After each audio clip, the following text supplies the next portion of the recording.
Assalamualaikum warahmatullahi wabarakatuh. Untuk sahabat-sahabat cerdik, semoga kita dalam keadaan sehat, tetap semangat. Kembali lagi di podcast Cerdik Media dengan tamu yang tidak asing lagi, yaitu Bapak Henry, ya praktisi pendidikan, luar biasa dengan kehadiran beliau. Kita banyak literasi yang bisa kita ambil.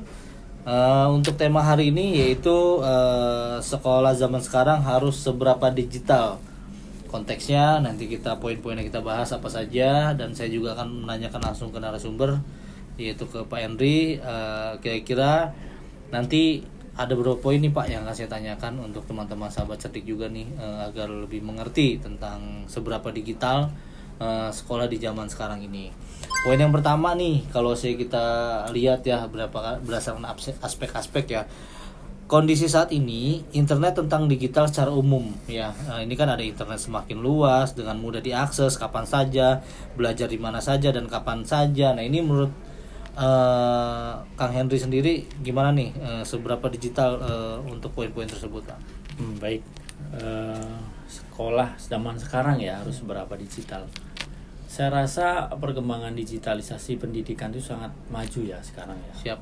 Apalagi dengan hampir semua sekolah pasti sudah terhubung dengan jaringan internet, dan mudahnya mengakses bahan-bahan apapun tentang pembelajaran kan gitu ya. Ya suatu keharusan sepertinya ya, mau mulai sekarang atau akan tertinggal gitu. Saya pikir begitu untuk sekolahan ini seperti itu. Berarti harus mulai sekarang atau tertinggal. Dahulukan dengan literasi pemahaman digital ya, tidak menggunakan langsung aplikasi dan lain LMS dan lain sebagainya. Harus disesuaikan dengan kondisi sekolah gitu ya. Ya itu ya poin yang pertama yang saya tanyakan. Dan yang kedua nih, sekarang sekolah harus seberapa digital nih? Saya lihat kan banyak banget nih platform-platform teknologi ya yang bisa digunakan, yang seperti level pertama digital sebagai alat seperti Google Chrome, Google Meet, Zoom dan lain sebagainya. Dan level kedua digital sebagai budaya sekolah yang mungkin menggunakan seperti LMS dan lain sebagainya. Dan level ketiga nih yang terakhir kalau saya lihat, digital sebagai transformasi cara kita belajar, cara kita berkomunikasi. Nah, ini kira-kira tahapan ini bisa dijelaskan dari poin pertama, kedua dan ketiga itu, Pak? Baik, awal-awal kita sebenarnya hampir dipaksa ya, bagaimana kita berhubungan dengan digital di dunia pendidikan ya, karena adanya ya. COVID-19 itu. Yang waktu di awal kan kita pembelajaran menggunakan gitu ya. Iya. Zoom, ada yang menggunakan Gmeet gitu kan. Itu di level pertama yang hampir seluruh Indonesia itu dipaksa untuk mengakses digital sebagai media untuk pembelajaran. Iya, pembelajaran secara luring dan daring gitu ya. Betul, daringnya ini daringnya kan menggunakan Zoom, kemudian Gmeet dan lain-lain. Kemudian yang level kedua tadi dikatakan digital digital sebagai budaya kayak learning management system, itu sudah terpaku lah untuk manajemennya gitu kan. Sepertinya sekolah udah harus mulai di sini. Ya, karena dengan kondisi sekarang begitu mudahnya akses internet gitu ya. Sepertinya sudah bisa mulai dari yang step ini, level yang kedua ini, penggunaan learning management system. Kemudian di sekolah sudah mulai mengurangi kertas gitu ya, ulangan sudah bisa menggunakan LMS handphone gitu, itu bisa. Dan secara biaya pun lebih murah. Ya, dari pengalaman yang sudah dilakukan di sekolah saya, memang investasi di awal lumayan, tapi berikutnya hampir ya bisa dikatakan 70-80% biayanya bisa ditekan. Kalau dulu kan kita ulangan harus fotokopi, setelah selesai dibuang begitu saja. Belum ya kan, koreksinya butuh waktu. Berarti sangat ini ya, sangat memudahkan lah, efektif dan efektivitas. Nah, kalau menurut saya yaitu menjadi suatu bagian level yang tadi sudah dijelaskan, yang pertama dan yang kedua, dan ini ada level yang ketiga nih, sebagai digitalisasi ini sebagai transformasi cara kita belajar dan cara kita berkomunikasi dan cara kita menggunakan alat bantu. Nah, ini level yang terakhir nih, menurut Kang Henry gimana? Ya, sekarang di kurikulum yang baru Pak Menteri itu kan sudah memasukkan coding dan AI gitu kan. Nah di situ dijelaskan bahwa itu dimasukkan ke dalam bisa di intrakurikuler maupun kokurikuler di sekolahan, di kurikulumnya. Artinya apa? Pembelajaran dengan menggunakan berbasis project untuk melakukan perubahan dalam dunia pendidikan sangat memungkinkan. Wah, berarti tanpa disadarin dengan masuknya level 1 dan level 2 ini dan yang terakhir itu sebenarnya membentuk karakter kompetensi siswa juga dan guru. Betul. Meningkatkan teknologi digital di era digitalisasi ini di abad 21 yang dimana transformasi itu adanya perubahan dari komunikasi juga menggunakan informasi gitu ya. Betul. Luar biasa ini langsung dari praktisinya. Bukan praktisi kita hanya yang benar-benar melakukan kegiatan di sekolah gitu ya. Poin ketiga ini, jika memulai harus dari mana nih kita digitalisasi ini, dari level apa dulu gitu yang kira-kira yang dilihat dari kultur sekolah Kang Henry dulu lah gitu kan, yang tahu kondisinya gitu.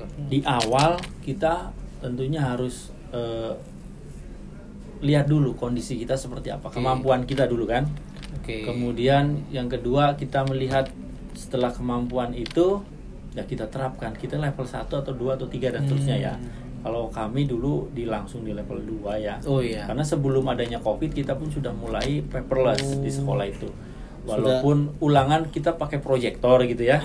Proyektor, kemudian anak nulis jawaban soalnya dengan proyektor. Di awal-awal seperti itu. Kemudian kita bikin kayak model pakai quizzes gitu ya. Nah, itu yang mudah. Awalnya seperti itu. Kita sangat mengurangi sekali penggunaan kertas waktu itu. Berarti dengan kondisi budaya dan kultur yang ada di sekolah Kang Henry sudah masuk di tahap level 2 untuk penerapan. Awalnya semester di level 2 ya.